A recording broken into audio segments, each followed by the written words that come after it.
Smolly. What will be your name? Talk, come out. Monday waiting. Omoroyi. Where your daddy dey?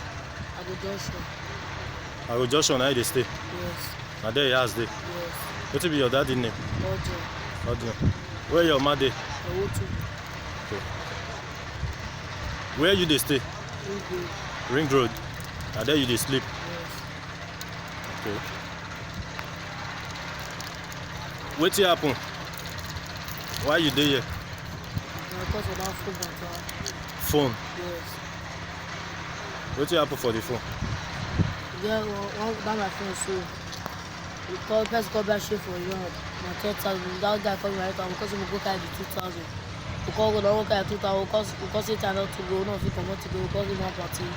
The girl one guy, I don't know whether the guy don't drink. I don't know what he do. He can't give us the phone. He can't give that guy the phone. He say if you say we go meet producer me help music. That guy cause him no carry the phone. I cause him no more give one. They can't tell the guy say one sleep. I say no let him sleep inside your room. Go collect money. Go collect your phone. The guy no here. They call break. I said don't give him the phone. The guy no here. Say give the phone. I go put my new music. We don't go take carry the phone. No, I call the phone. I call say if you don't see that guy, say go hold me. I call to hold me. I cut you. Yes. Can't call vigilante for you. Yes. Okay. Now, you say your brother, Yes. 2 police gun dey with am. Yes. Which station na collect the gun? Oba Market. Oba Market. Okay. The one where you first tell me say for White House where police wanna say collect to call, who that one dey with? Where they wanna break White House for during NSAS protest? Na house Oba Market. Okay, for Oba Market, Yes. no be White House. Okay. So the small pistol where you sabi shoot where your brother teach you, who that one still dey with? Na they keep all of them. Now they keep all of them.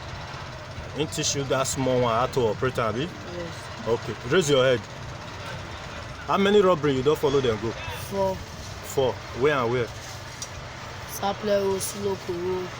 Saple Road, Siloko Road. Tedopa. Okay. Raise your head. Raise your head up here. How many people una don kill? 2. For where? Name them. 1 for Siloko Road, 1 for Oba Market. Okay. Name their names. Those people who una kill. What will be their name? I'm going to talk. I don't know their name. You don't know their name. Okay.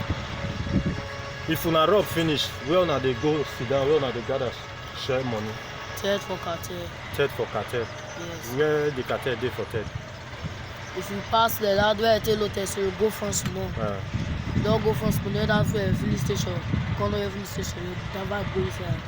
Yeah. You know the place. Yes. Okay. That your brother now. If we want see him, when we will take see him?